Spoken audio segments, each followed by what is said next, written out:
தமிழகத்தில் ஆட்சி நடக்கிறதா இல்லையா என்று சந்தேகம் நிலவிக் கொண்டிருக்கின்றது. திரு விஜய் அவர்கள் பேசுகின்ற பொழுது அனைத்து இந்திய அண்ணா திராவிட முன்னேற்ற கழகமும் திமுகவும் கூட்டு களவாடிகள் என்று குறிப்பிட்டிருக்கின்றார். எவ்வளவு பெரிய வார்த்தை! அவர் வகிக்கின்ற பொறுப்புக்கு அது சரியா? இன்னும் முதலமைச்சர் அந்தஸ்துக்கே வரல. அவர் நாலாங்கட்ட பேச்சாளர் கூட தான் பேசிட்டு இருக்காரு. பஞ்சு டைலாக் பேசிட்டு இருக்காரு. ஆக்கப்பூர்வமான கருத்துக்களை பேச வேணும். அனைத்து இந்திய அண்ணா திராவிட முன்னேற்ற கழகம் கூட்டு களவாளி அல்ல. தமிழக வெற்றி கழக தலைவர் திரு விஜய் அவர்கள்தான் களவாளி. அனைத்து இந்திய அண்ணா திராவிட முன்னேற்ற கழகத்தின் சார்பாக போட்டியிட்டு இரட்டை சின்னத்திலே அவர்கள் போட்டியிட்டு வெற்றி பெற்றவர்களை குதிரை பேரத்தின் மூலமாக ராஜினாமா செய்து வைத்து அந்த ராஜினாமா செய்த உடனே அவர் டிவிகேல சேர்த்திருக்கின்றார்களே, அவர்தான் களவாளி. தூய ஆட்சினார், வெளிப்படை ஆட்சினார். இப்போ யாரெல்லாம் சேர்த்திட்டு இருக்காரு? யார் மேலாம் குற்றம் சொல்லிட்டு இருந்தார்? குற்றம் சொல்றவர்களாம் அவருடைய இயக்கத்தில் இணைச்சிக்கிட்டு தான் இருக்காரு. அப்போ எங்கே போய் தூய ஆட்சி, எங்கே வெளிப்படைத்தன்மை இருக்குது? இந்த ஆட்சியில் என்ன செஞ்சாங்க? இந்த 60 நாட்கள் ஓடி போச்சு. இந்த 60 நாட்கள் இந்த ஆட்சியில் செய்த சாதனை என்ன? டிவிகே ஆட்சி தொடர்ந்து நீடிக்குமா இல்ல அதோட டிவிகே ஆட்சியோட நிலைமை என்ன ஆகும்? இப்போ அவருக்கு இருக்குது 2 கால் தான் இருக்குது. ஒரு கால் இரவல் கால். அது இடர்ச்சின்னு வச்சுக்க. எப்படி இந்த நம்முடைய கேமரா சாஞ்சிருமோ அது மாதிரி இந்த ஆட்சி சாஞ்சி போயிடும். நான் கேட்கிறேன், முதலமைச்சராக இருக்கக்கூடிய திரு ஜோசப் விஜய் அவர்கள் 12 மணிக்கு வாரன்னு சொல்லிட்டு ராத்திரி 7 மணிக்கு தான் வந்தார். அப்போ அதுக்கு யார் காரணம்? 12 மணிக்கு வந்திருந்தால் இந்த கூட்ட நெரிசல் இவ்வளோ வந்திருக்காது. இல்லை, தமிழக வெற்றி கழகத்திற்கு மக்களுக்கு என்ன செய்ய வேண்டும் என்ன இதுவரைக்கும் அவர்களுக்கு கிடையாது. என்ன பண்ண வேண்டும், சட்டமன்ற உறுப்பினர்களுக்கு தொகுதி மக்களுக்கு என்ன செய்ய வேண்டும் என்பது தெரியாது. இன்றைக்கி பார்த்தீங்கன்னா தமிழக வெற்றி கழகத்தினுடைய ஒரு டிஎஸ்பியை பிடிச்சி அடிச்சிருக்காங்க, கையை பிடிச்சி கடிக்கிறான். ஒரு எம்எல்ஏவுடைய படத்தை போட்டுட்டு வரும்போது அதை தடுத்து நிப்பாட்டும் போது டிஎஸ்பி கையை பிடிச்சி கடிக்கிறாங்க. ஒரு இடத்துலன்னா பெண்களெல்லாம் பாலியல் வன்கொடுமைக்கு பாழாக்குறாங்க. ஆக தமிழக வெற்றி கழகத்தை இந்த மாதிரி செய்யக்கூடிய இதுவரையிலும் முதலமைச்சர் கண்டித்திருக்காரா? எப்படி என்ன ஆட்சி நடைபெறுகிறது எங்களுக்கு என்ன ஒன்றுமே புரியல. சினிமா மாதிரி தான் நடந்துக்கிட்டு இருக்கு. நிறைய பெண்கள்லாம் சொன்னாங்க, எங்கள் அண்ணன் வந்த உடனே அவர் பாக்கெட்லேருந்து எடுத்து கொடுப்பாங்க அப்படின்னாங்க. இப்போ அண்ணனுக்கு பாக்கெட்டே இல்லை, கருப்பு சட்டை போட்டு கருவில் இருக்கார், பாக்கெட்டே வச்சுக்கல. குதிரை பேதங்கள் ஏற்புடையதானார், ஏற்புடையதல்ல. இதெல்லாம் வட மாநிலங்களின் கலாச்சாரம். தமிழ் மண்ணுக்கு அது ஏற்புடையதல்ல. ஒரு தூய்மையான அரசு அமைப்பதாக தான் முதல்வர் வாக்குறுதி அளித்திருக்கிறார். ஏற்கனவே பல்வேறு அரசியல் கட்சியில் இருந்தவர்கள் பல்வேறு வழக்குகளை சந்தித்துவிட்டு ஆளுங்கட்சியை நோக்கி வருகிற போது தாங்கள் முன்மொழிந்த அதே தூய்மையான அரசியலுக்கு அது நெருக்கடி என்பதை தான் நான் சுட்டிக்காட்டினேன். இப்பொழுதும் அதையே சுட்டிக்காட்டுகிறோம். ஒருவேளை கம்யூனிஸ்டுகளை நிலவுகிற சூழல் நிர்பந்திக்குமேனால் கம்யூனிஸ்டுகள் உள்ளாட்சியில் தனித்த கூட கலங்காண்போம். வணக்கம், இது கேள்விக்களம், மக்களின் மேடை. தமிழ்நாட்டில் ஆட்சி நடக்கதானே தெரியல, தூய சக்தின்னு சொல்லி வந்தார். பல வழக்குகள் கூட இருக்கவங்கள தான் கூட வச்சிருக்காரு விஜய். இது எப்படி தூய சக்தி ஆகும்? ஒரு நான்காம் கட்ட பேச்சாளர், அதாவது 4ஆம் தர பேச்சாளர் போல பேசுகிறார். அவர் இன்னும் முதலமைச்சராகவே உணரல அப்படின்னு பல்வேறு கடுமையான விமர்சனங்களை முன்னாள் முதல்வரும் அதிமுகவினுடைய பொதுச் செயலருமான திரு எடப்பாடி பழனிசாமி வச்சிருக்காரு. அதற்கு அவர் பேசிய சில நிமிடங்கள்லேயே ஒரு கடும் எதிர்வினை தாவேக்காலிருந்து வந்துச்சு. அந்த கட்சியினுடைய ஐடி விங் எக்ஸ் தளத்தில் ஒரு கருத்தை பதிவிட்டிருந்தாங்க. அதில் கட்சி நடக்கிறோமா இல்லையா, கட்சி இருக்குமா இல்லையா அப்படின்றதே தெரியாமல் இருக்கிறார் திரு எடப்பாடி. முதல்ல போய் கட்சியை காப்பாற்றுற வேலையை பாருங்கள், ஆட்சியை பற்றி அப்புறம் குறை சொல்லலாம் அப்படின்ற ஒரு கடுமையான விமர்சனத்தை எதிர்வினையை அவங்களும் வச்சுருக்காங்க. அதிமுக விமர்சனம் இதற்கிடையில் நயினார் நாகேந்திரன் அவர்களும் விஜய்க்கு நிர்வாகத்திறன் கேள்விக்குறிதான் அப்படின்னு பாஜக மாநில தலைவரும் சொல்லியிருக்கார். அதிமுக விமர்சனத்துக்கு பதிலடி தந்த தாவேகா பாஜகவுக்கு எதிராக அமைதி காப்பது ஏன் அப்படின்றது தான் இன்றைக்கி நம்ம கேட்கக்கூடிய கேள்வி. இதில் விவாதிக்க நம்மோடு பத்திரிகையாளர் திரு இதயா அவர்கள், சிஎஸ் கோட்டீஸ்வரன் அவர்கள், வழக்கறிஞர் சேலம் மணிகண்டன், தாவேகா ஆதரவாளர் குழந்தை அரசன் இணைஞ்சிருக்காங்க. விரைவில் திரு சுமந்த் சி ராமன் இணைய இருக்கார். அனைவருக்கும் வணக்கம். நான் முதல்ல திரு இதயா உங்களுடைய கருத்தோடையே தொடங்கணும். ஒரு பக்கம் ஆட்சி நடக்குதான்னு தெரியலன்றாங்க, இவங்க பதிலுக்கு முதல்ல கட்சியை காப்பாற்றுற வேலையை பாருங்கன்றாங்க. ஆனால் பாஜகவும் அதே மாதிரி விமர்சனத்தை நயினார் வைக்கிறார், அதுக்கு மட்டும் பதில் இல்லை. அது ஏற்கனவே சொல்லிட்டார்ல, சட்டமன்றத்திலேயே விஜய் அவர்கள் சொல்லிட்டார். அதை நாங்கள் வந்து தேவையில்லாமல் எதிர்க்க மாட்டோம் அப்படின்றாரு. இது தேவையில்லை அப்படின்னு அவர் நிலைப்பாடு நம்ம எடுத்துக்க வேண்டியிருக்கு. அப்போ எடப்பாடி அவர்கள்ட்டையும் அதே மாதிரி சொல்லலாமே, அவரும் ஆட்சி நடக்குதான்னு தெரியலன்னு கேட்கிறாரு. அதே விமர்சனத்தை நயினார் வைக்கிறார். அதான் அவர் வந்து தேவை இருந்தாலும் இல்லைனாலும் அவரை எதிர்ப்போம். இவரை வந்து தேவையில்லாமல் எதிர்க்க மாட்டோம் அப்படிதான் புரிஞ்சுக்க வேண்டியிருக்கு. ஏன்னா ஒரே விமர்சனத்தை 2 பேரும் தான் கடுமையாக வைக்கிறார்கள். அப்படி 2 பேர் வைக்கும்போது 2 பேருக்கும் ஒரே மாதிரியான ரியாக்ஷன் தான் வைக்கணும். ஏன்னா அவர் கண்டிக்கிறாரு, அப்போ இவரும் கண்டிக்கிறாருன்னா 2 பேருக்கும் ஒரே மாதிரியான விமர்சனங்களை தான் வைக்கணும். ஆனால் மத்திய அரசுக்கு வந்து ஒரு அமைதி காப்பது, இவருக்கு தாவேகாவுக்கு இது அதிமுகவுக்கு வந்து பலகீனமான இருக்கிற ரெண்டாவது பார்த்தீங்கன்னா, நீங்கள் அவர் முதல்ல இருந்தே பிஃபோர் த எலெக்ஷனே பார்த்தீங்கன்னா அதிமுகவை மற்றும் பலர் அப்படின்னு தான் குறிப்பிட்டு வந்தார். அதனால் வந்து அது அதிமுகவை பலவீனப்படுத்தி அந்த வாக்கு வங்கியை தங்களுக்கு சாதகமாக பயன்படுத்தி தீர்ந்து போன சக்தி தூந்து போனது எல்லாமே பேசினார். அதனால் வந்து அந்த தீர்ந்து போன சக்திகிட்ட தான் திரும்ப ஆள் எடுக்கிறீங்க அப்படின்னு விமர்சனங்கள் வந்த போய் அமைதியாக தான் கடந்து போனாங்க அவங்க. அதனால் வந்து இதை வந்து அது அட்லீஸ்ட் விஜய் வைத்தால் கூட பரவாயில்ல. ஒரு ப்ரெஸ் மீட்டில் இந்த மாதிரி விஜயே நேரடியாக அது வந்து இது ஆனது அவரோட வந்து இந்த மாதிரி இந்த விமர்சனம் இது ஐடி விங் மூலமாக போடுறது அப்படின்னு வருது. அப்போ அவர் வந்து விமர்சனன்றது யாரோ எழுதி கொடுத்து யாரோ எங்கேயோ நடக்குது அப்படின்ற மாதிரியான ஒரு இமேஜ் தான் வருது. இதில் இதை நேரடியாக ஒரு கட்சி தலைமை வந்து நேரடியாக அவர் எங்கேயுமே எந்த ப்ரெஸ் மீட்டும் பண்ண மாட்டேங்கிறாரு. அவருக்கு வந்து சில விஷயங்களை ட்விட் போட்டுட்டு இருந்தார், இப்போ அதையும் நிறுத்திட்டாரு. அதனால் இப்போ ஐடி விங் தான் போட்டுட்ருக்கு. அதனால் வந்து இதை வந்து நிச்சயமாக இது திட்டமிட்டு பாஜகவுக்கு நாங்கள் வந்து அமைதியாக தான் போவோம், அதை பற்றி அதிகம் விமர்சனம் வைக்க மாட்டோம். அதிமுகவை நாங்கள் வந்து அழித்து அதை வந்து இருமுனை போட்டியாக மும்முனை போட்டியாக களம் இல்லாமல் அதை இருமுனையை போட்டியாக தான் கொண்டு போவோம். அவர் தொடர்ந்து அதை கட்டமைச்சிக்கிட்டே இருக்கார். திமுகவா டிவிகே அப்படின்னு தொண்டர்களையும் சொல்ல சொல்லி பழக்கப்படுத்தி வச்சிருக்காரு. ஒன்று தாவேகா, இன்னொன்று திமுக அப்படின்னு சொல்லி பழக்கப்படுத்துறாரு. அதனால் வந்து திமுகவை மட்டுமே ஒரு எதிர்க்கட்சியாக வைத்துக்கொண்டு முதல்ல ஆளுங்கட்சியை அவர் எதிர்க்கட்சியாக இருந்தார். இப்போ அதையும் மாற்றி அவர்கள் இருவரும் தான் சொல்லி அதிமுகவை திட்டமிட்டு கரைப்பதற்கான முயற்சியாக தான் இதை பண்ணிகிட்டு இருக்காங்க. வந்து அதில் வந்து அந்த போக்கு வந்து வெற்றியடைகிற மாதிரி அதிமுகவிலும் பலர் வேற போயிட்டே இருக்காங்க. ஏன்னா இனிமேல் இந்த தலைமை எடுபடுமா, இது வந்து அடுத்த ஆட்சிக்கு திமுகவை தாண்டி தாவேகாவை தாண்டி மீண்டும் ஆட்சிக்கு வருமா அப்படின்ற ஒரு ஐயப்பாடு அங்கே இருக்க கட்சிக்காரர்களுக்குள்ள நிலவுவதால் பல நிர்வாகிகள் விட்டுட்டு வர்றாங்கல்ல. இல்லை, ஆனால் நிர்வாகத்தை பற்றி நேரடியாக ஒரு கேள்வி கேட்குறாரு. இதை பற்றி நம்ம பேசியிருக்கோம். ஆனால் நிர்வாகம் நடக்குதானே தெரில, ஒரு அரசு இருக்கான்னு தெரியல அப்படின்னு ஒரு பாயிண்டடாக கொஸ்டின் கேட்குறாரு. நீங்களே சொன்னாங்க ஐடி விங்கை வச்சு எப்படி போகிற போக்கில் ஒரு மெசேஜ் போடும். அந்த ஐடி விங் கூட பாஜகவுக்கோ நயினார் நாகேந்திரனுக்கோ பதில் சொல்றதுக்கு என்ன பயமா? இல்லைங்க, அதில் ஒன்றும் பயம்தான், அதில் ஒன்றும் சந்தேகமே இல்லையே. நீங்கள் வந்து அந்த பயத்தை வந்து என்ன பண்ணுறாங்க, மத்திய அரசோட சுமூகமான போக்கு அப்படின்னு சொல்லிக்கிறாங்க, அவ்வளோதான்.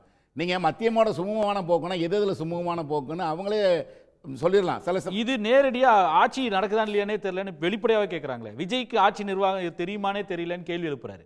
அதான் இதை விட கடுமையான பதில் வரணும். நயினார் வந்து தொடர்ந்து கடுமையான கேள்வி எழுதிட்டு வந்திருக்காரு. அதுக்கு பதிலே சொல்ல மாட்டேங்கிறாங்க. தொடர்ந்து நம்ம கவனிச்சுட்டு வரோம். அதனால தான் சொல்றேன், இது பயமாக தான் இருக்கும் அப்படின்னு தான் நம்ம எடுத்துக்க வேண்டியிருக்குன்றேன்.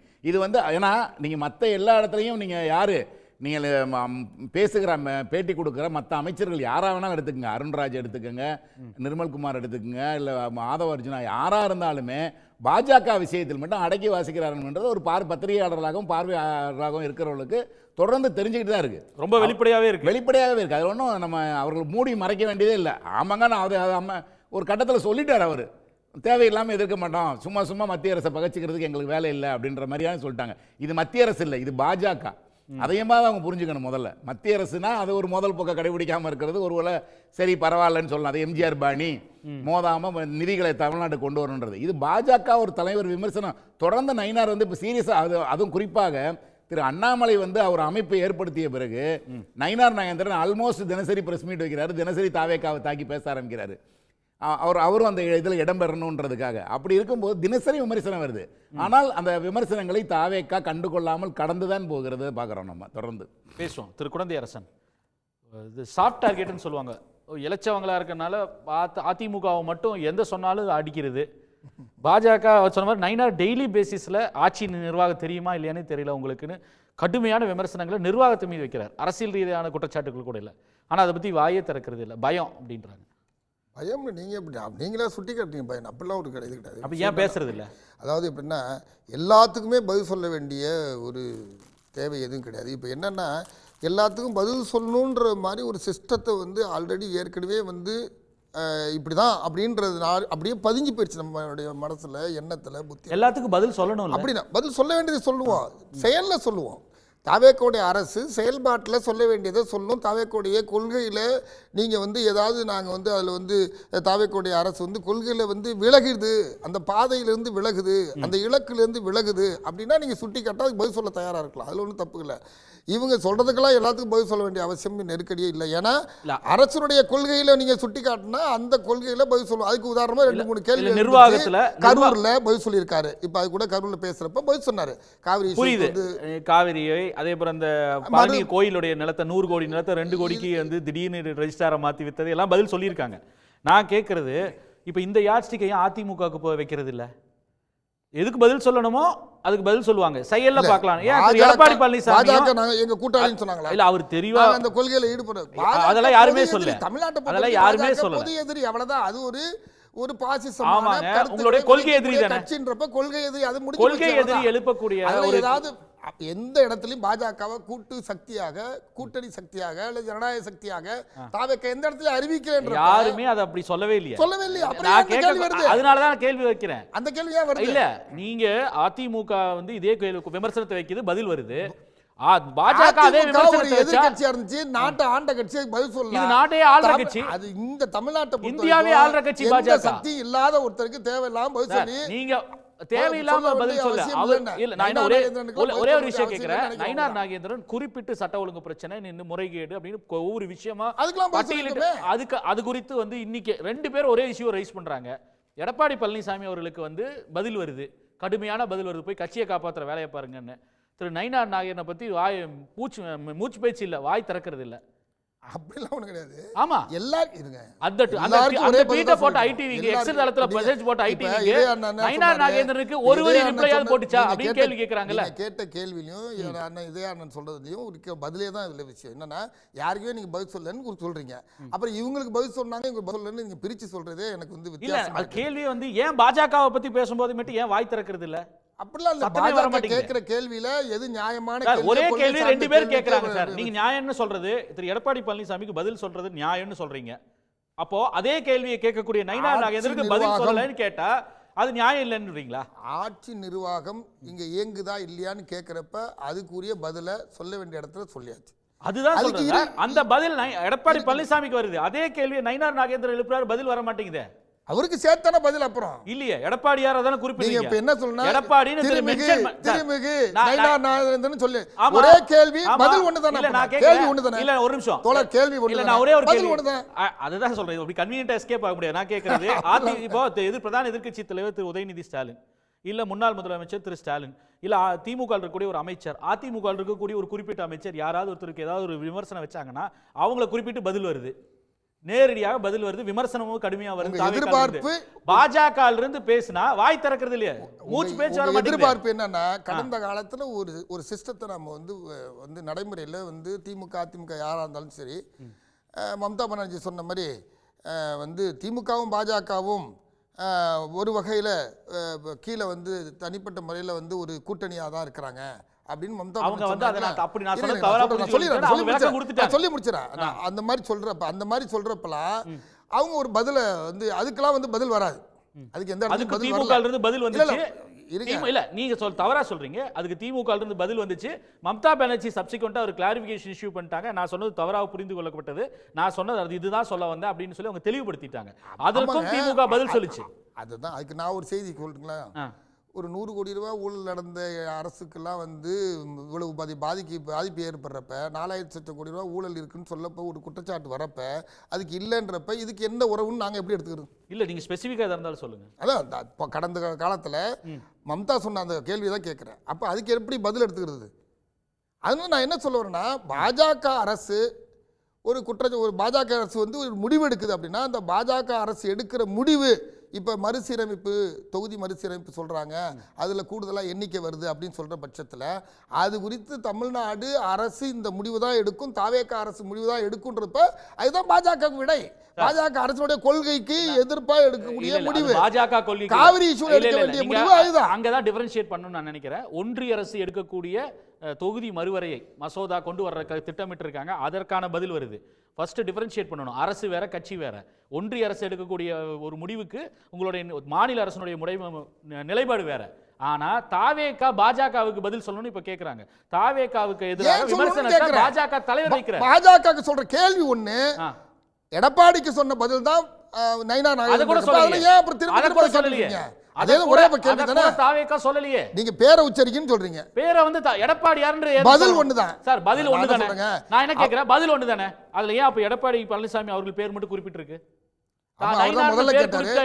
முதல்ல அவர் கேட்டாரு, பதில் பயப்படுறீங்களா? சொல்லணும். நயினார் கேட்ட கேள்விக்கு அதுதான் பதில், முடிஞ்சு போச்சு, அவ்வளவுதான். பேசு. அதுல வந்து திருமிகு அமைச்சர் நிர்மல்குமார் அவர்கள் அந்த தகவல் சொல்றப்பயே 2 பேருக்கு சேர்த்துனே சொல்லியிருக்கிறாரு. அதை நீங்க பார்க்க.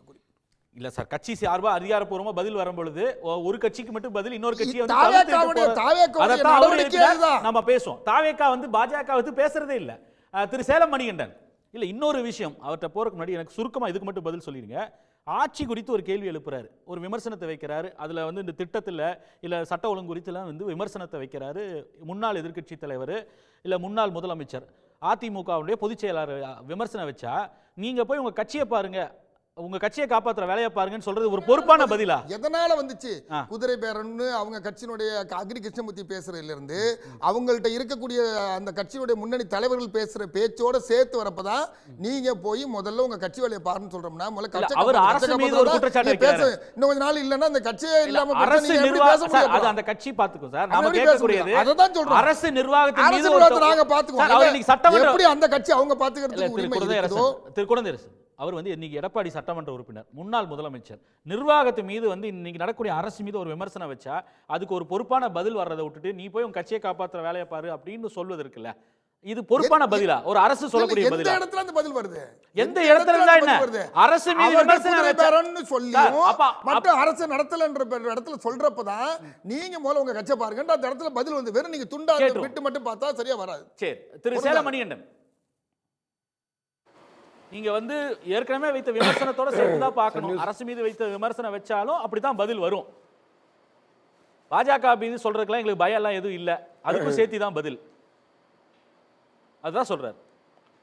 அதாவது முதலமைச்சர் விஜய் அவர்கள் வந்து முன்னாள் எதிர்க்கட்சி தலைவர் எடப்பாடி பழனிசாமி இப்போ அதாவது அவர் பதில் சொல்ல, அவங்களோட ஐடி விங் பதில் சொல்லியிருக்காங்க. நீங்கள் போய் கட்சி நடத்த தெரியல, போய் கட்சி நடத்துகிற வழியை பாருங்க அப்படின்னு சொல்லியிருக்காங்க. எடப்பாடி பழனிசாமிக்கு கேவலமாக ஆள் பிடிக்க தெரியாது, தட்டி தூக்க தெரியாது, சோபா மாடலும் தெரியாது.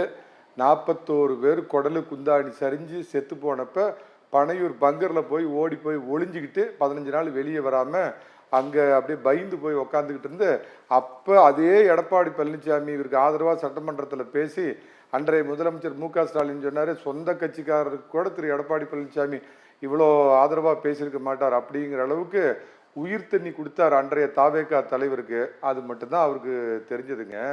இல்லை இதில் என்ன ஒரு இதுனா, இந்த சபரிமலைக்கு போகிறவங்க இல்லை கேரளாவுக்கு ஏதாவது வேலையாக போகிறவங்க நம்ம என்ன பண்ணுவோம்னா, பாலக்காடு பக்கம் பார்த்தோம்னா 2 பக்கமும் லாட்ரி விற்பாங்க. நம்ம தமிழ்நாட்டில் அஃபீஷியலாக லாட்ரி இல்லை, ஆனால் கேரளாவில் அப்பப்போ இந்த பம்பர் ப்ரைஸ்னு போடுவாங்க. தீபாவளிக்கு 25 கோடி, கிறிஸ்மஸுக்கு 25 கோடின்னு போடுவாங்க. சும்மா வாங்குவேன்னு ஆசைக்கு பாக்கெட்டில் வாங்கிட்டு வந்து வச்சுட்டு 2 நாள் கழிச்சு பேப்பரில் பார்த்தா 25 கோடி பம்பர் ப்ரைஸ் விழுந்துருந்தா நமக்கு எப்படி இருக்கும்? அந்த மாதிரி இந்த ஜென்சி அப்படின்னு சொல்கிற சின்ன பிள்ளைகளை வச்சு இன்ஃப்ளூயன்ஸ் பண்ணி வீட்டில் இருக்கிற தாத்தா பாட்டி எல்லாம் விஜய்க்கு ஓட்டு போடு, அப்பா அம்மாவெல்லாம் விஜய்க்கு ஓட்டு போடுன்னு இந்த பம்பர் லாட்ரியில் கேரளாவில் 25 கோடி ரூபா விழுந்துச்சுன்னா எப்படி புரியாதோ அந்த மாதிரி போய் உக்காந்துக்கிட்டு இவர் உழைக்கிறதெல்லாம் தமிழர்களுக்கு ஏழைகளுக்கு உழைக்கிறார். ஆனால் போடுறது ஏதோ இவர் பிரிட்டிஷ்காரர் மாதிரி கோட்டு சூட்டு போட்டுக்கிட்டு இது என்ன உடைங்க முதல்ல. அதாவது அவரை பற்றின தனிப்பட்ட நான் விமர்சனம் பண்ணலை, தமிழ்நாட்டுக்கு சற்றும் பொருந்தாத ஒரு உடை அணிஞ்சிக்கிட்டு ஏதோ கோட்டு சூட் போட்டுக்கிட்டு வராரு. என்ன அவருக்கு அரசியல் ஏங்க 53 வருடம் ஆன ஒரு கட்சி, 40 ஆண்டு காலம் மாட்டீங்களா நீங்க? கோட்டு சூட்டு போட்டு அம்பேத்கரை ஏத்துக்க மாட்டீங்களா? வாழ்நாள் முழுக்க அம்பேத்கர் போட்டாரு, அம்பேத்கர் ஏத்துக்க மாட்டீங்களா? அம்பேத்கர் கொள்கையை அம்பேத்கருடைய கோட்பாடை ஏத்துக்க மாட்டீங்களா? அது பதில் சொல்லுங்க. கொஞ்சம் தயாரி போடுவாங்க. இருங்க ஐயா ஒரு டைரக்டர் ஒரு படத்துல ஒரு வார்த்தை வச்சிருப்பாருல, கொஞ்சம் தயாரி போடுவாங்க. காந்தி அரை நிர்வாணமாக இருந்ததும் அரசியல் தான், அம்பேத்கர் கோட்டு சூட்டு போட்டது அரசியல்னா அம்பேத்கர் பட்டியலினத்தை சேர்ந்தவர். அந்த காலத்துல போட்டு காலில் மிதிச்சு கீழே இருந்த பட்டியலினத்தை சேர்ந்த ஒரு பாராட்ட படிச்சு இந்த லெவலுக்கு வெளிநாடு போய் பட்டம் வாங்கிட்டு வந்திருக்கிறேன்னு காட்டுறதுக்காக கோட் சூட்டு போட்டுட்டு வந்தார். விஜய் ஒன்றும் அந்த மாதிரி இந்த சாப்பாட்டு கஷ்டப்பட்டு சின்ன வயசுல அப்படியே போய் எங்கேயாவது ரொம்ப கஷ்டப்பட்டு எம்ஜி ராமச்சந்திரன் மாதிரி அந்த காலத்து சினிமாவில் இருக்கிறவங்களாம் சொல்லுவாங்க, அந்த சாப்பாட்டு கஷ்டப்பட்டு அந்த பார்ன் வித் டைமண்ட் ஸ்பூனுங்க. கஷ்டம்னா என்னன்னு தெரியுமா? முந்தா நாலு பேர் ரேஷன் கடையில் நிற்கிற அந்த ரேஷன் கடைனா என்னன்னு தெரியுமா? அதில் என்ன பொருள் போடுவாங்கன்னு தெரியுமா? ரேஷன் கார்டில் அதில் என்னென்ன வகை இருக்குதுன்னு தெரியுமா? எதுவுமே தெரியாமல் கேரளா லாட்ரியில் பம்பர் லாட்ரியில் உள்ள மாதிரி ஒரு அதிர்ஷ்டம் ஒன்று இருக்குது. இவங்க சொல்கிறாங்க இன்னைக்கு ஆட்சியில் இருக்கிற இருமாப்பில் போய் எடப்பாடி பழனிசாமி வந்து உன் கட்சி பாருன்னு. அப்புறம் மறைந்து போன ஜெயலலிதா அம்மா சொன்ன ஒரு வார்த்தை தான் சொல்லணும், உதிர்ந்து போன டேஸ் அதை எடுத்துட்டு போய் நல்லா அதை கட்டி அதை தலையில் வச்சுட்டு இல்லை தலையில் மாலையாக போட்டுட்டு பார்த்தீங்களா நாங்கள் தான் தூய சக்தி தூய யோகன். வாஷிங் மிஷின்லாம் விட்டுருங்க, அங்கே ஒரு பங்கு தந்தை இருக்கிறார் பனையூரில், போனார் உடனே புனித தண்ணி போட்டார்னா இங்கே அதிமுகவில் கொரோனாவில் கொள்ளையடிச்சவன், பஸ்ஸில் கொள்ளையடிச்சவன், குண்டு கொளுத்தவன் எல்லாம் அந்த அந்த விக்கெட் கேட்டு அந்த ஒரு டிச்சு தாண்டினோடனே அதில் திறந்து விட்டு ஓடுதுங்களா கூட்டம் கூட்டமாக, அங்கே உள்ளே போனோடனே அப்படியே புனிதர்கள் ஆகிடுறாங்க. என்ன இது புனித சக்தி? என்ன ஒரு முன்னாள் முதலமைச்சர் எதிர்கட்சி தலைவர் கேள்வி கேட்கிறாருன்னா ஆட்சி நடக்குதான்னா போன 2.5 மாசத்துக்கு அப்புறம் எந்த மாற்றமும் தெரியலையே. அதே கொலை கொள்ளை கற்பழிப்பு இதே தான் நடக்குது. இதுல ரீல்ஸ் விடுறது, நாங்க அதை கொண்டு வந்துட்டோம் இதை கொண்டு வந்துட்டோம் கோயிலில் மாற்றத்தை கொண்டு வந்துட்டோம் அப்படின்னு ரீல்ஸ் விட்டு நம்ம தமிழ்நாட்டோட தலையெழுத்து அமைச்சராக உட்கார்ந்துருக்கிற அத்தனை பேரும் ரீல்ஸ் விட்டுக்கிட்டு இருக்கிறாங்க. ரியல் ஆட்சி எங்க நடக்குது? ரீல்ஸ் ஆட்சி இல்லைங்க நடக்குது. இதை ஒரு எதிர்கட்சி தலைவர் கேட்கிறாருன்னா அவர் பெத்தனைக்கு கடந்து போறாரு. ஏன்னா ஒரு குறிப்பிட்ட காலம் ஒரு 3 மாதமோ 4 மாதமோ இந்த ஆட்சிக்கு ஒரு உரிய காலத்தை கொடுக்கணும், நாம விமர்சனம் பண்ணக்கூடாதுன்னு கடந்து போறவரை அவருடைய அரசியல் அனுபவம் என்ன? இந்த 2.5 வயசு புள்ள அரசியலுக்கு வந்து அது ஏதோ ரேடன் பண்ணிட்டு கணிச்ச மாதிரி கட்டம் அந்த மாதிரி இருந்திருக்க மாட்டேங்குது. 51 வயசு வரைக்கும் நல்லா சூப்பர் ஸ்டார் நடிகர், நல்லா அருமையான சினிமா வாழ்க்கை. 52வது வயசுல பார்த்தா சிஎம்னு அவர் தலையில எழுதியிருக்க மாட்டேங்குது. ஏதோ அதை நான் திருப்பி சொல்றேன், கேரளா லாட்டரியில உளுந்த பம்பர் பிரைஸ் வச்சு இதுதான் நிரந்தரம்னு நினைச்சாரு. இந்த மாதிரி ஆடின முதல் ஆட்சியில 91 96ல ஜெயலலிதா அம்மாவுக்கே என்ன நிலைமை ஏற்பட்டுச்சு, தமிழக மக்கள் என்ன மாதிரி நிலைமையை கொடுத்தாங்க அப்படிங்கறத கொஞ்சம் ஞாபகம் வச்சுக்கோங்க. அதே மாதிரி நீங்க ஜெயலலிதா அம்மையார் இறந்த பிறகு பம்பர் லாட்டி அடிச்ச எடப்பாடி பழனிசாமி அதை பேசக்கூடாது. அம்மையார் ஜெயலலிதா அம்மா இறந்த பிறகு பம்பர் லாட்டி அடிச்ச எடப்பாடி அதை பேசக்கூடாது. எடப்பாடி பழனிசாமி கட்சியில நீங்க தாவேக அரசு பம்பர் லாட்டின்னு சொன்னீங்கன்னா அதே பம்பர் லாட்டில வந்த எடப்பாடி பழனிசாமி அதை பேசுவதற்கு தகுதி இருக்கதா என்கிற கேள்வியை மணிகண்டன் அவர்கள நாங்க கேட்க முன்வைக்கிறோம். மக்கள் வாக்களிச்சிருக்காங்க, தேர்ந்தெடுத்தாங்க, மக்கள் வாக்களித்திருக்காங்க. மக்களுடைய வாக்கு பம்பர் லாட்டின்னு கேவலப்படுத்துறீங்களா? மதிப்பு குறைவா நடத்துறீங்களா? வேற என்ன? கேரளா பம்பர்ல கேரளா குழுக்கள் கேரளாக்காரங்க யாரும் ஓட்டு போடலங்க, தமிழ்நாட்டுல ஓட்டு போட்டுருக்காங்க. சொன்னா பிடிக்காது. கேரளால ஓட்டு போடல, தமிழ்நாட்டு வாக்காளர்களால் தேர்ந்தெடுக்கப்பட்ட அரசு தாவேக அரசு. இல்ல ஒரு ஆட்சினா என்னன்னு தெரியுமா? அதாவது இதெல்லாம் யாருன்னா கீழ இருந்து கிளை செயலரா கஷ்டப்பட்டு அந்த கட்சியில படிப்படியா மேல வந்து ஒவ்வொன்றுக்கும் அடிபட்டு மிதிபட்டு மேல வந்து ஒரு பொறுப்புக்கு வந்துருந்தா தெரியும். அதிர்ஷ்டத்துல வந்து வேற என்னன்னு சொல்லுவீங்க? அந்த மாதிரி மக்களுடைய கஷ்டம் காமராஜர் எப்படி ஒரு உடை என்ன சட்டம் முக்கா கைக்கு ஒரு சொக்காயை போட்டுட்டு ஒரு 4 முளை வேட்டை கட்டிட்டு செத்து போன காமராஜர் ஆண்ட அந்த சேர்ல இவர் என்னமா இன்னும் 2 விருந்தினர்கள் இருக்காங்க, பேசணும். கோட்டீஸ்வரன் அரசுடைய செயல்பாடு குறித்து நேரடியாக விமர்சனம் வைக்கிறார். அது குறித்து கேள்வி கேட்டால் அவர் என்ன சொல்கிறாரு, நீங்கள் ஒரு பொறுப்பான பதிலை சொல்லணும்ல. எல்லாத்துடைய எதிர்பார்ப்பு தான், நிர்வாகத்து மேலே தான் குறை சொல்கிறாங்க. அப்போ சொன்னால் கட்சியை போய் பாரு அப்படின்னு சொல்கிறாங்க. இன்றைக்கி நேரடியாக அரசு மீது குற்றச்சாட்டே வந்திருக்கு. 100 கோடி ரூபாய் பழனி கோயில் நிலத்தை 2 கோடி ரூபாய்க்கு ஒரு நாள் மட்டுமே கொடைக்கானல்லேருந்து பழனிக்கு வந்து ஒரு சப் ரெஜிஸ்ட்ராரை வந்து மாறுதல் செய்ய வச்சு அது மாற்றி பதிவு செய்யப்பட்டிருக்கு. அதில் அந்த சப் ரெஜிஸ்ட்ரார் வந்து சஸ்பெண்ட் ஆகிறாரு. இந்த மாதிரி முறைகேடு புகார் வருது. ப்ளஸ் இந்த அரசியல் சட்ட ஒழுங்கு, மின்தடை, விவசாய கடன் தள்ளுபடின்னு பல்வேறு குற்றச்சாட்டுகளை வைக்கிறாங்க எதிர்க்கட்சிகள். இதெல்லாம் கேள்வி எழுப்பும்போது கட்சியை பாரு அப்படின்னு சொல்றது இருக்குல்ல, அதை பொலிட்டிக்கலாகவே எல்லாத்தையும் எடுத்துகிட்டு போகணும்னு பார்க்குறாங்களா?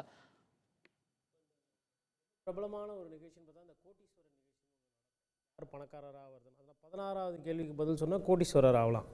அதில் கேள்விக்கு பதில் சொல்லலாம் பாஸ் அப்படின்வாங்க. அடுத்த கேள்வியை கேளுங்க, இல்லை ஸ்ட்ரைட்டாக 16வது கேள்வி கேளுங்கன்னு. அதனால் இப்போ நம்மளோட இப்போ நீங்கள் அது மாதிரி எனக்கும் ஒரு ஆப்ஷன் கொடுத்தீங்கன்னா நான் பாஸ் அப்படின்ட்டுருவேன். ஏன்னா முதல்வர் விஜய் அவர்கள் ஒண்டி தான் அது கொடுக்கணும்னு இல்லை, ஜனநாயக நாட்டில் என் போன்ற பத்திரிகையாளருக்கும் அந்த மாதிரி ஏன்னா அவங்களுக்கு கேள்விக்கு பதில் தெரில, சொல்ல முடியல. நிர்வாக சீர்கேடு என்பது முதல் நாள்லேருந்து இந்த அரசின் மீது வருது. ஆனால் நிர்வாகத்தை பற்றி பேசுகிறதே கிடையாது. இன்றைக்கி ஒரு படி மேலே போய் இன்றைக்கி எடப்பாடி பழனிசாமி நல்லா ஊரை வச்சு குத்துன்னு குத்தி விட்டுக்கிறாரு. இப்படியே போச்சுன்னா மேக்கப் மேனு கூட பதவி குத்துருவாங்கன்றாங்க. எவ்வளோ பெரிய ஒரு மோசமான ஒரு அரசியல் எடுத்துக்காட்டை அப்போ நீங்கள் உருவாக்கியிருக்கீங்க.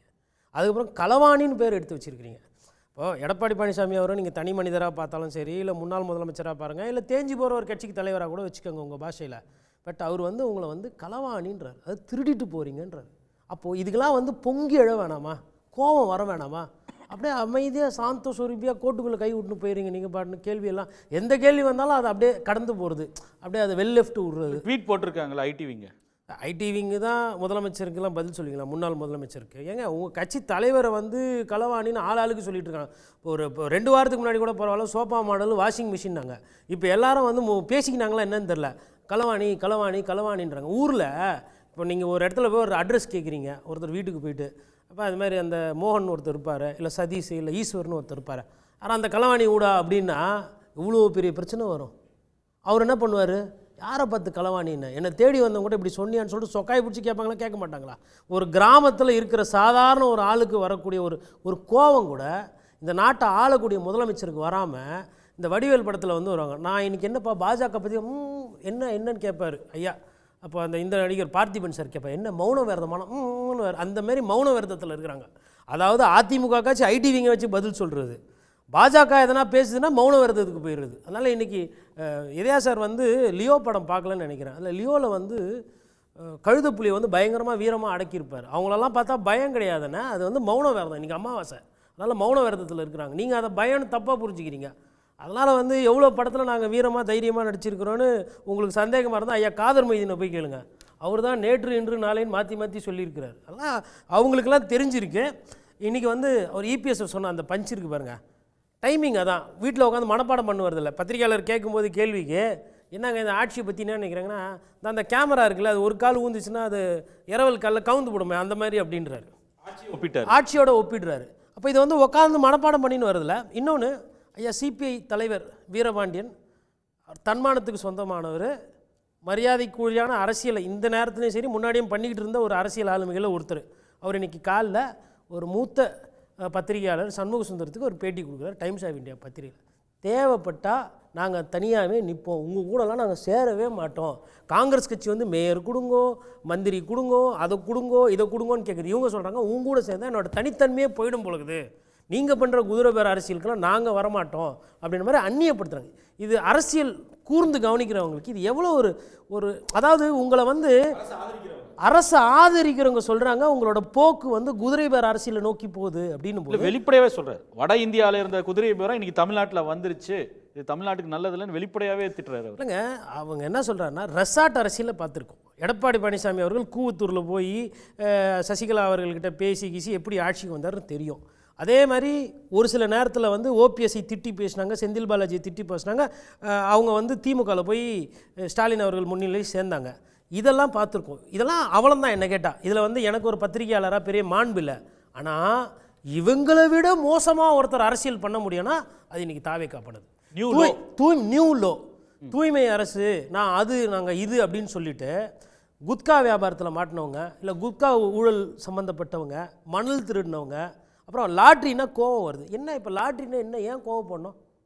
லீமா ரோஸ் அரசியலில் இருக்கிறாங்க. ஐயா ஆதவர்ஜுனா அவங்க ஃபேமிலி லாட்ரி வியாபாரம் பண்ணுறாங்க, அவங்க அரசியலில் இருக்காங்க. இதே லாட்ரி குடும்பம் விசிகாவுக்கு பணம் கொடுத்துருக்கு, திமுகவுக்கு பணம் கொடுத்துருக்கு, பாஜகவுக்கு பணம் கொடுத்து, அதெல்லாம் ஏற்றுக்கிறோம். அப்புறம் லாட்ரின்னா அப்படியே கோவப்படுறோம். லாட்ரி இன்றைக்கி நாட்டுக்கு நல்லது. அப்படி சட்ட புஸ்தகத்தை கூட திருப்பி மாற்றி எழுதலாம். நான் கூட அந்த பழைய செக்ஷன்லாம் பார்த்தா லாட்ரி திட்டிட்டு தேவைப்பட்டால் அமெண்ட்மெண்ட் பண்ணி அந்தந்த ஸ்டேட்டில் விற்றுக்கலாம்னு ஒரு வரி தான் இருக்குது. நான் என்ன சொல்கிறேன்னா அந்த சட்ட சரத்துக்கள்லாம் எடுத்துருங்க. லாட்ரி, குதிரை பேர அரசியல், ஆர்ஸ் ட்ரேடிங்கு 10வது அட்டவணையில் இருக்குது, ஒரு பக்கத்துக்கு வருது. அதில் காயாராம் சுப்ரீம் கோர்ட்டு கேஸு, கைட்லைன்ஸு, தேர்தல் ஆணையம் நன்னடத்தை, சபாநாயகர் எப்படி நடந்துக்கணும், கவர்னர், நான் என்ன சொன்னால் அதெல்லாம் அப்படியே எடுத்து கீச்சு போட்டுருங்கன்றேன். விஜயண்ணாவுக்கு பிடிக்காத ஒரு சட்டம் இருக்குன்னா அது தேவையே கிடையாது, எடுத்துருங்கன்றேன். சட்ட புஸ்தகத்திலேருந்தே எடுத்துருங்க. ஜனநாயகத்தை அவர் காப்பாற்றிக்குவார், அவருக்கு தெரியும். ரூல் ஆஃப் லாவே இல்லை. எதுக்கு நேற்று வரையிலும் அல்லு சில்லு ஊழல் கட்சி பேர கட்சின்லாம் பேசிட்டு அந்த கட்சியிலேருந்து யார் வந்தாலும் தூக்கி நான் இடுப்பில் உட்கார வச்சுக்குவேன்னா இது என்ன அரசியல்? என்ன அரசியல் இது? இதில் மாண்பு இருக்கா, மதிப்பு இருக்கா? நான் என்ன கேட்குறேன்னா, இப்போ லொயலா மணிக்கு பதவி போட்டிருக்கிறார். ஒரு வார்த்தை யாருன்னா தவறாக விமர்சனம் பண்ணுறாங்களா? ஏன்னா அவர் அந்த கட்சிக்காக உழைச்சார். இப்போ அதான் அண்ணன் வந்திருக்கிறார், இவர் பேசுகிறார். நாளைக்கு இவர் அந்த கட்சிக்காக ஆதரவாக பேசுகிறாரு, இவருக்கு ஒரு பதவி கிடைக்குதுன்னா அதில் ஒரு நியாயம் இருக்குது. மேக்கப் போட்டவங்களுக்கு கொடுத்து ஜோசியம் பார்த்தவங்களுக்கு கொடுத்தா விமர்சனம் வருமா வராதா? இப்போ இந்த விமர்சனத்துக்கு யார் காரணம்? அவர் தான் காரணம். ஆனால் அதை மடமாற்றத்துக்கு என்ன பண்ணுமோ பண்ணோம். அப்புறம் குறிப்பாக நயினார் நாகேந்திரன் அவர்களை பொறுத்தவரையில் என்ன சொன்னார்னா, இது ஃபஸ்ட்டு டைம் கிடையாது. ஆல்ரெடி நயினார் என்ன சொன்னார்னா, நிர்மல்குமார் எந்தெந்த பிஜேபி தலைவர்கிட்ட உங்கள் சார்பாக ஃபோன் பண்ணி கெஞ்சினார், நீங்கள் என்னெல்லாம் கேட்டீங்க, ஒரே ஒரு வாட்டி ப்ளீஸ் நாங்கள் சிஎம்மாக ஆயிக்கிறோமே அப்படின்னு கெஞ்சினீங்களா, அதெல்லாம் நான் சொல்லவான்னு கேட்டு கிட்டத்தட்ட 10-15 நாள் ஆச்சு, இன்னும் பதில் வரல. அதுக்கப்புறமா நிர்வாகத்திறனே கிடையாதுன்னு சொல்லிட்டு தொடர்ந்து பேசிட்டு அதுக்கு பதில் வரல. அதுக்கப்புறமா கராத்தே தியாகராஜன் முன்னாள் மேயராக, அதை டெப்டி மேயராக இருந்து மேயர் இருந்தவர், அவர் என்ன சொன்னான்னா, ஐயுஎம்எலுக்கு மலேசியாவில் பெருசாக ஒரு சில விஷயங்கள் நடந்தது, இதை பற்றி அவங்க யாருன்னா எனக்கு பதில் சொன்னாங்கன்னா நான் மேலும் தரவுகளை வெளியில் இடுறேன்னாரு. பதிலே கிடையாது. ஐயுஎம்எல் சார்பாக எதுக்குமே, அதாவது கூட்டணியில் இருக்கிறவங்கள ஒன்றே ஒன்று தான், பாசிச பாஜக வந்து விடக்கூடாது, பாசிச பாஜக வந்து. நான் இப்போ பாஜக வரா மாதிரியா இருக்குது சூழ்நிலை.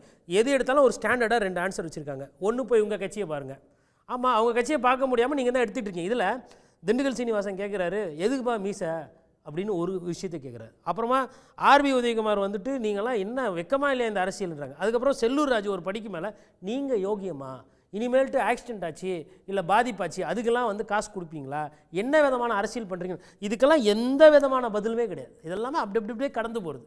இப்போ நான் என்ன சொல்கிறேன்னா, பதிலை சொல்லுங்கள். அதிமுக ஒன்றுமே இல்லைன்றீங்களே, பதிலை சொன்னால் தான் இந்த சண்டை இன்னும் ஜாஸ்தியாகும், நாட்டு மக்களுக்கு உண்மைகள் வெளியில் வரும். பேசுவோம். திரு சுமத்ராமன், ஸ்பெசிஃபிக் இஷ்யூஸ்க்கு ரெஸ்பான்ஸே கிடையாது. ஒரு குறிப்பிட்ட இஷ்யூவை ரைஸ் பண்ணி முன்னாள் அதிமுக அமைச்சர்களோ இல்லை மூத்த தலைவர்களோ ஏதாவது இஷ்யூ ரைஸ் பண்ணால் அதற்கு பதில் இல்லை. பாஜக சார்பாக இதே விமர்சனத்தை திரு எடப்பாடி பழனிசாமி வைக்கக்கூடிய விமர்சனத்தை நயினார் வைக்கிறார். ஆனால் அவரை பற்றி ஒரு வாய் திறக்கிறது இல்லை, ஒரு வார்த்தை சொல்கிறது இல்லை. ஆனால் திரு எடப்பாடி பழனிசாமியை மட்டும், அதிமுகவை மட்டும் தொடர்ந்து சீண்டுகிறது இல்லை, கடுமையான விமர்சனம் அவங்களுக்கு மட்டுமே இருக்குது அப்படின்ற ஒரு இதை வைக்கிறாங்க.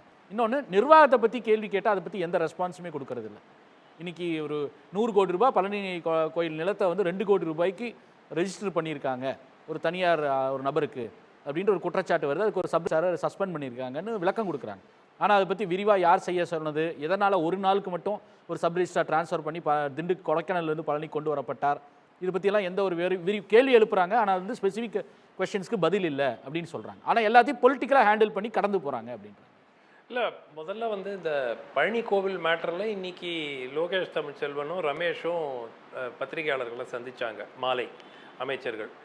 அவங்க அதில் ஒரு விசாரணைக்கு உத்தரவிட்டிருக்கிறோம். அந்த விசாரணையில் என்ன தெரிய வரும், இந்த சப் ரிஜிஸ்ட்ரார் மட்டும்தான் அதில் சம்மந்தப்பட்டவரா இல்லை மேற்கொண்டு மற்றவர்களும் சம்மந்தப்பட்டவர்களா என்பதை கண்டுபிடிக்கிறதுக்கு ஒரு விசாரணை குழு அமைச்சிருக்கிறோம்னு சொன்னார். ஸோ அந்த பர்டிகுலர் இஷ்யூவில் அவங்க தே ஹவ் எக்ஸ்பிளைன்.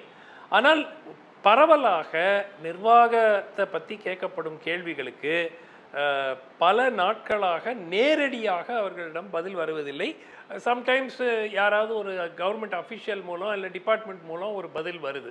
இப்போ அந்த கரூர் மேட்டரில் கூட, கரூர் அந்த கோயில் நிலங்களா இல்லை அது ரைட்வாரி பட்டா நிலங்களா அப்படிங்கிறதுல ஒரு ஒரு சந்தேகம் இருக்கிறது. அதில் கூட டிபார்ட்மெண்ட், ஹெச்ஆர்சி டிபார்ட்மெண்ட்லேருந்து ஒரு கிளாரிஃபிகேஷன் வந்துச்சே தவிர மூத்த தலைமை அதற்கு ஒரு டைரக்ட் கிளாரிஃபிகேஷன் கொடுக்கல. இங்கே என்ன சிக்கல் என்றால், இதை ஒரு ஒரு ஸ்ட்ராட்டஜி ஆகிவிட்டது. இது தெரியாமல் அவர்கள் பதில் சொல்லாமல் இருக்கிறார்கள் அப்படின்னு நான் சொல்ல மாட்டேன். இது ஒரு ஸ்ட்ராட்டஜி. இப்போ பல அவர் அரசியலிருந்து வந்த நாளிலிருந்து என்ன சொல்லிகிட்டு இருக்கோம், முதலமைச்சர் விஜய் அவர்கள் பத்திரிகையாளர்களை சந்திக்கணும், இன்டர்வியூஸ் கொடுக்கணும், இதெல்லாம் சொல்லிகிட்டு இருக்கோம். அதெல்லாம் கொடுக்காமே முதலமைச்சர் ஆகிட்டார்ல. எதுக்கு கொடுக்கணும்? எதுக்கு எடுத்தாலும் இப்போ பிரதமரை காட்டலாம். பிரதமர் எவ்வளோ 12 வருஷத்தில் எத்தனை முறை செய்தியாளர்கள் சந்திப்பு நடத்தியிருக்காரு? பிரதமராக தானே இருக்கார், 3 முறை ஜெயிச்சிருக்காரு. எதுக்காக இப்போ கொடுக்கணும்? அவ்வளோதான். நீங்கள் ஜனநாயகத்தினுடைய ஒவ்வொரு ஒரு ஒரு மூவ்மெண்ட்டை நம்ம பார்க்கும்போது அது அந்த ஸ்பேஸ் குறைஞ்சிக்கிட்டே வருது. இவர்கள் யார் தேர்ந்தெடுக்கப்பட்டாலும் ஜனநாயக ரீதியாக ஒரு ஜனநாயக நாட்டில் மக்களுக்கு பதில் சொல்லி ஆக வேண்டும். இவங்க என்ன சொல்கிறாங்க, அதான் 5 வருஷத்துக்கு ஒரு வாட்டி வரோம்ல ஓட்டு கேட்குறதுக்கு, போட போகிறீங்கல்ல, அதுதான் பதில் அப்படின்னு சொல்லும்போது அது மோடியாக இருந்தாலும் சரி, விஜயாக இருந்தாலும் சரி, அது மிகவும் தவறு. ஆனால் it is working on the ground. இப்போது நம்ம இதை பற்றி விவாதிக்கிறோம். எவ்வளோ பேர் கேட்க போகிறாங்க தமிழ்நாட்டில்? ஏங்க இந்த பிரச்சனையை வந்து பிஜேபி ரைஸ் பண்ணிச்சு, எடப்பாடி ரைஸ் பண்ணார், முதலமைச்சர் பதிலே சொல்லலை, யார் கேட்க போகிறாங்க? இன்னொரு 2 ரீல்ஸை போட்டு விட்டு நாளைக்கு ஏதாவது ஒரு விழாவுக்கு போயிட்டு ஏதாவது ஒரு டயலாக் எடுத்து விட்டாக்கான முடிஞ்சு போச்சு, அவ்வளோதான். மக்களுடைய மைண்ட் செட்டை நன்றாக புரிந்து கொண்டு நம்மளை விட நன்றாக புரிந்து வச்சிருக்காங்க. இல்ல முதலமைச்சர் விஜயும் தாவேகாவும் அறியாமை. முதலமைச்சர் விஜயும் தாவேகாவும் தொடர்ந்து ஒரு விஷயம் சொல்றாங்கல்ல, முதலமைச்சர் பிறகு ஏன் சீஃப் மினிஸ்டர் இல்ல முதலமைச்சர் விஜயும் தாவேகாவும் தொடர்ந்து ஒரு விஷயம் சொல்றாங்கல்ல, நாங்க எங்களை ஆக்ஷன்ல பாருங்க, நாங்க பேச மாட்டோம் அப்படின்றது. ஆனா பொலிட்டிக்கலா மட்டும் பதில் வருது, நிர்வாக சம்பந்தமா ஸ்பெசிஃபிக்கான கொஸ்டின்ஸ்க்கு பதில் வர்றதில்ல. நீங்க சொன்னது போல தேவையில்லைன்னே அவங்க நினைக்கிறாங்க. பிஜேபியோடைய டூல் கிட்டு இல்லை அவங்களுடைய கேம் பிளானை தான் இவங்களும் ஃபாலோ பண்ணுறாங்கன்னு எடுத்துப்போம். அப்போது இவங்க வந்து நாங்கள் ஆக்ஷனில் பாருங்கன்னு சொல்கிறது இருக்குல்ல, அது கன்வின்சிங்காக மக்கள்கிட்ட எடுபடுமா? ஆக்ஷனில் பார்க்கணுன்னா இப்போ நிர்வாகத்தை பற்றி கேள்வி எழுப்பக்கூடாது, அதுக்கு பதிலே வராதா? ஒரு அக்கௌண்டபிலிட்டின்னு ஒன்று வேண்டாமா டெமோக்ரஸியில்? அதுதாங்க சொல்கிறேன், அக்கௌண்டபிலிட்டி ஒன்று ஜனநாயகத்துக்கு மிகவும் முக்கியம். அதையே வந்து மோடி எடுத்துட்டார்ல 12 வருஷமா. என்ன அக்கௌண்டபிலிட்டி உங்களுக்கு இருந்திருக்கு? எத்தனை அமைச்சர்கள் தார்மீக ரீதியாக பொறுப்பேற்றுக்கொண்டு ராஜினாமா, எந்த பிரச்சனை ஆனாலும் யாராவது ஒருத்தர் ராஜினாமா பண்ணியிருக்காங்களா? முந்தைய யூபிஏ அரசாங்கத்தில் 5 அமைச்சர்கள், சார்ஜ் ஷீட் ஆகாத அமைச்சர்கள் ராஜினாமா செஞ்சாங்க. வெறும் ஒரு குற்றச்சாட்டு என்று எழுந்தபோது அது பவன் பன்சலாக இருக்கட்டும், சசி தரூராக இருக்கட்டும், அவர் பேர் என்ன, நட்வர் சிங் இருக்கட்டும், அஸ்வினி குமாராக இருக்கட்டும், எல்லாரும் ரிசைன் பண்ணாங்க. இங்கே அந்த மாதிரி கிடையாது. அதே மாடல் தான் இங்கே. ஸோ அவருக்கு என்ன கேட்டிங்கன்னா, விஜய் அவர்களுடைய இன்ஸ்பிரேஷனே ஒரு வேளை பிரதமர் மோடியாக இருக்குமோ அப்படிங்கிற ஒரு சந்தேகம் வருகிறது. ஏன்னா அந்த ஸ்டைல் ஆஃப் ஆப்ரேட்டிங், எதற்கு பேசணும். அண்ட் நீங்கள் அந்த ஸ்பீச்சஸ் கூட பார்த்தீங்கன்னா, அந்த கரூரில் பேசின பேச்சில் பல விஷயங்கள் ஒரு முதலமைச்சர் பேச வேண்டி இருக்குமா, அந்த கொத்து பரோட்டான்னு சொன்னதெல்லாம் அது தேவையா? தாவேக்கால ஒரு பிளாட்ஃபார்ம் ஸ்பீக்கர் பேசுனா அது தப்பு இல்லை, திமுகவில் பண்ணுறாங்க, அண்ணா திமுகவில் பண்ணிட்டு இருக்காங்க 60 வருஷமா. பட் ஒரு சிஎம் இதெல்லாம் கூறியிருக்க வேண்டுமா என்றால் அது கேள்விக்குறி. ஆனால் நான் அதை வெளிப்படையாக போட்டேன், என் சோஷியல் மீடியா பேஜில் போட்டதுக்கு எல்லாரும் திட்டினாங்க. நீங்கள்லாம் வயசாயிடுச்சு, உங்களுக்கு ஜென்சிக்கு இதுதான் பிடிக்கும், அவருடைய ஆடியன்ஸை அவர் அட்ரஸ் பண்ணுறாரு, 1.87 கோடி மக்கள் வாக்களிச்சிருக்கிறாங்க, அவ்வளோதான். அன்ஃபார்ச்சுனேட்லி இன்று நாம் வெற்றி என்பது எல்லா குறைபாடுகளையும் ஈடு செய்யக்கூடிய கவர் செய்யக்கூடிய ஒரு விஷயமாக மாறிவிட்டது. அதனால் எல்லாத்தையும் ஏற்றுக்கணுங்கிற மாதிரி ஒரு சிச்சுவேஷன் நமக்கு உருவாகிது. இல்லை, சுருக்கமாக ஒரே ஒரு விஷயம், பாஜகவை பற்றி மட்டும் வாய் திறக்க மறுக்கிறது ஏன்? அதுதான் நான் திருப்பியும் பல விதத்தை கேட்குறேன். நயினார் நாகேந்திரன் வந்து அதே விமர்சனத்தை தான் திரு எடப்பாடி பழனிசாமி வைக்கக்கூடிய விமர்சனம் அவர் வைக்கிறார். இங்கே ஒரு ஸ்ட்ராங் ரியாக்ஷன் வருது. பிஜேபி லீடர்ஸ் யார் பேசினாலும் அதுக்கு ஒரு எதிர்வினை ட்வீட்டும் வர்றதில்லை, இல்லை ப்ரெஸ் மீட்டும் வர்றதில்லை, கமெண்ட்டும் வர்றதில்லை. அதிமுகவுக்கு வர்றது மாதிரி தீய சக்தின்னாரு, தீய சக்தின்னாரு, தீந்து போன சக்தின்னாரு ஒன்று அதிமுகவை. இல்லை, அதான் சொல்கிறேன், தீய சக்தி, தீந்து போன சக்தி இப்படின்னு சொல்லிட்டு பிரதான தமிழ்நாட்டினுடைய 2 கட்சிகளையே அப்படி வைக்கும்போது அவர் த்ரூ அவுட் என்ன சொன்னார்? 2 கட்சி தாங்க இருக்கு, திமுகவும் தாவேகாவும் தான் இருக்கு, அதானே அவர் சொன்னார். அப்போ பாஜகவுக்கு எதுக்கு பதில் சொல்லணும்? அவருடைய ஆங்கிளுங்க. ப்ளஸ் தமிழ்நாடு பாஜக என்பது ஒரு பொருட்டு அவருக்கு கிடையாது. அப்படி ஏதாவது பிரச்சனை வந்தால் டெல்லி பாஜகவோட பேசிக்கலாமே. இங்கே திரு நயினார் அவர்களுக்கு பதில் சொல்ல வேண்டும் என்ற கட்டாயம் எங்கே இருக்கிறது விஜய்க்கு? முதலமைச்சருக்கு அது கிடையாது. தேவை என்றால் மோடியிடம், பிரதமரிடம் பேசிக்கொள்ளலாம். அப்படிங்கிற பேசிஸ் தான் இதுவே தவிர, நிச்சயமாக அவர் பாஜக என்பது 17 மாநிலங்களில் ஆட்சி செய்யும் கட்சி, அதனால் ப்ளஸ் மத்தியில் ஆட்சி செய்யும் கட்சி, அவர்கள் வைக்கும் குற்றச்சாட்டுகளுக்கு பதில் சொல்ல வேண்டும் அப்படின்னு அவர் நினைக்கல. he thinks it's not required. அதனால தானே தவிர இதில் ஒரு பெரிய பாலிசி இருக்குங்கிறதெல்லாம் கிடையாது. அதிமுகனா இப்படி, பாஜக அப்படிங்கிறது கிடையாது. தேவையில்லை, அவ்வளோதான். மக்கள் ஓட்டு போடுறாங்கல்ல, அவ்வளோதான். திரு குழந்தை அரசன், அதாவது நான் 2 விஷயத்தை இதில் வந்து குறிப்பாக பதில் தான் ரோல் மாடலா விஜய் அவருக்கு? இல்லை, இது முதலமைச்சருக்கு இல்லை, 2 விஷயத்துக்கு நான் முதல்ல பதில் சொல்ல வேண்டாம். முதல்ல இந்த பதில் வரலன்னு கேட்குற நயினாருக்காக கேட்குறீங்களா, அதுக்காக கேட்குறேன். பாஜகவினுடைய மாநில தலைவர் திருமிகு நயினார் நாகேந்திரன் எழுப்பிய கேள்விக்கு பதில். மக்களும் அல்லது தொடர்ந்து எதிர்க்கட்சியாக இருக்கக்கூடிய காங்கிரஸ் கட்சி உட்பட, எங்கள் தேசிய அளவில் இருக்க காங்கிரஸ் கட்சி உட்பட பல்வேறு கட்சிகள் எழுப்புகிற கேள்விக்கு இதுவரைக்கும் நரேந்திர மோடி அவர்கள்ட்ட எந்த பதிலும் பிரதமர்கிட்ட இல்லைன்றப்ப உங்களுக்கு பதில் சொல்ல வேண்டிய அவசியம் இல்லைன்றதான் இதோடைய வெளிப்பாடாக நான் பார்க்குறேன். ஒன்று. ரெண்டாவது, முதல்ல உங்கள் பிரதமர் அதான் சொல்லணும்னு நினைச்சதா நீங்கள். ஆனால் நாங்கள் வந்து எடப்பாடி பதில் சொல்லியிருக்கோம். நீங்கள் முதல்ல உங்கள் பிரதம அமைச்சர்கிட்ட பதிலை வாங்கிட்டு எங்களுக்கு சொல்லுங்கள், அதுக்கப்புறம் உங்களுக்கு பதில் சொல்கிறேன். இதுதான் என்னுடைய கருத்தாக இது. நான் அதையாவது சொல்லலாம். அடுத்தது மோடி பதில் சொன்னதுக்கு அப்புறம் இதுதான் விஜய் பதில் சொல்லலாம்ல. அதுக்கு பொருள் அதான். நீங்கள் இதே எல்லாமே வந்து பொருள் நாங்கள் தான் இன்டர்பிரட் பண்ணிக்கிறோம். ஓடுதா. ரெண்டாவது, மணிகண்டன் வந்து எனக்கு சொல்கிறப்ப சொன்னார், இது மாதிரி அது வந்து ஒரு லக்கில் வந்துடுச்சு இந்த மாதிரி அப்படின்ட்டு, ஜாக்பாட்டில் வந்துச்சு, லாட்டரியில் பதில் சொல்லிட்டீங்க, மக்கள் தேர்ந்தெடுத்தாங்க சொல்லிட்டீங்க. அதனால திரு சுமந்த் ராமன் ஸ்பெசிஃபிக்காக ஒரு கொஸ்டின் கேட்டார். டெமோக்ரஸியில் அக்கௌண்டபிலிட்டி முக்கியம், பதில் சொல்லணும். ஒரு மக்களால் தேர்ந்தெடுக்கப்பட்ட அரசு பதில் சொல்லணும். எப்படி எதிர்பார்க்குறீங்க? வாயால் சொல்கிறதா எதிர்பார்க்குறீங்களா?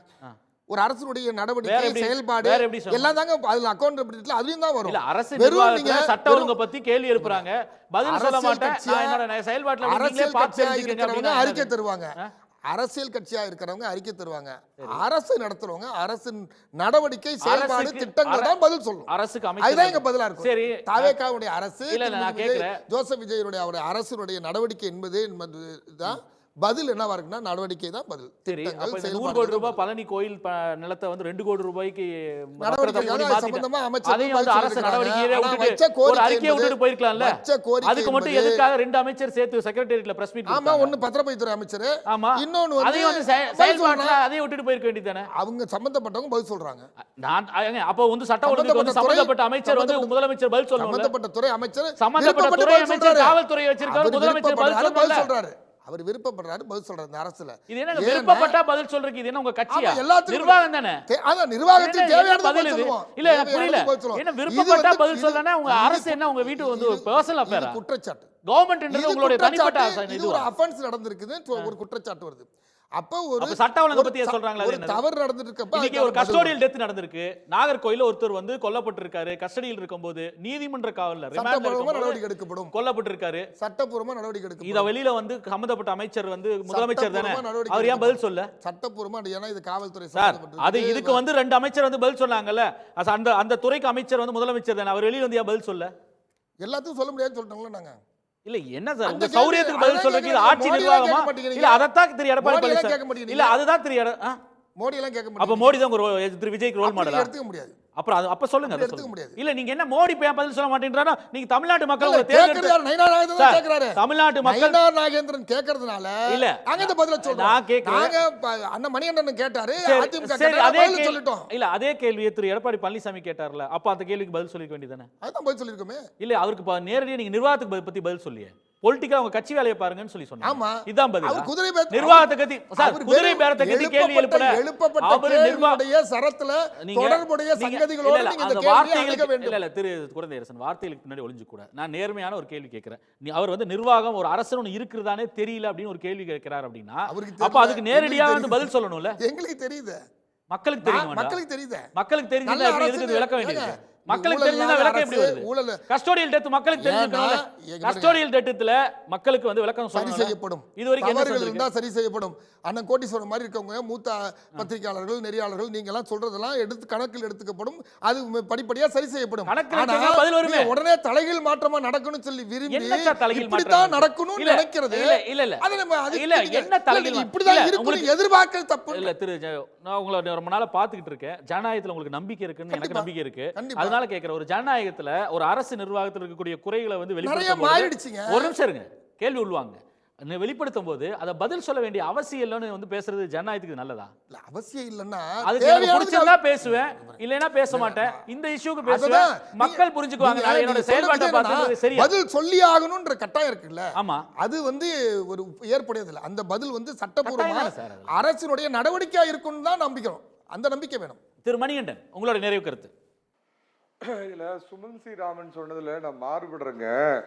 அதாவது மான் கி பாத் அப்படின்னு சொல்லி பிரதமர் மாதம் மாதம் பார்த்தீங்கன்னா 4வது வாரத்தில் மக்கள்கிட்ட அவர் நேரடியாக உரையாடுறாரு. அதுக்கு காரணம் குஜராத் கலவரத்துக்கு பின்னாடி திட்டமிட்டு அவர் மேலே நேஷனல் மீடியாலாம் ஒரு அவதூறை கிளப்பினதுனால அவர் மீடியாவை தவிர்க்கிறார். அதே சமயத்தில் நிவேதா குமார் இந்த மாதிரி சில குறிப்பிட்ட மீடியாக்களுக்கு அவர் பேட்டி கொடுக்குறார். மக்கள்கிட்ட நேரடியாக நான் பேசிக்கிறேன் அப்படின்னு பேசுறாரு.